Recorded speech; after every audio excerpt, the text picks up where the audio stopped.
সতর্ক থাকে, আলাদা কিছু তো না। আমরা দেখলাম যে উল্টো রথের অ্যালার্ট করা হয়েছে, হামলা হতে পারে এর আশঙ্কা। আর উল্টো রথের দিন দেখলাম যে একটা বিস্ফোরক পাওয়া গেল আপনার হচ্ছে ওই বিষয়ে তো আমরা কথা বলেছি অলরেডি।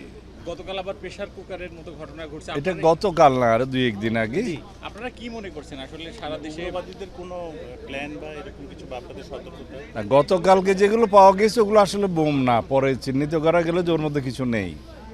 কিন্তু কোথাও ব্যাগ যদি রেখে যায় আমরা সতর্কতা হিসাবে সেগুলো দেখি, যদি কোনো কিছু থাকে, যে কেউ যদি কোনো ধ্বংসাত্মক কিছু করার পরিকল্পনা থাকে, সেরকম আমরা সবসময় সতর্ক থাকি। তো গতকালকে যে ব্যাগ ট্যাগ পাওয়া গেছে ওগুলোতে কিছুই ছিল না।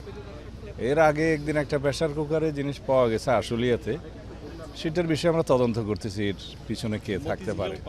মতিঝিলে যেটা হচ্ছে ওইটাও আলাদা তদন্ত হচ্ছে, মেট্রো রেলের কিছু। আমরা একটা পরিসংখ্যান নিয়েছি বিগত 5-6 মাসের এবং তার আগের পিরিয়ডের। এখানে যে অপরাধ প্রবণতা বা কোথাও এরকম বোম রেখে যাওয়ার ঘটনাগুলো তদন্ত করে আমরা দেখেছি যে আনুপাতিক হারে, তুলনামূলক বিচারে এটা খুবই কম।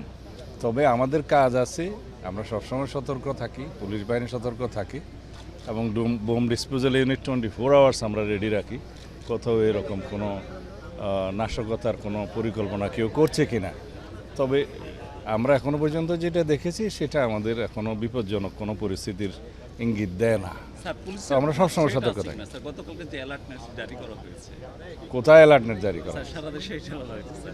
আমরা এই যে আওয়ামী ফ্যাসিবাদী গোষ্ঠী, যেটা নিষিদ্ধ ঘোষিত রাজনৈতিক গোষ্ঠী, তাদের বিভিন্ন কার্যক্রম আগস্ট মাসে পরিলক্ষিত হচ্ছে।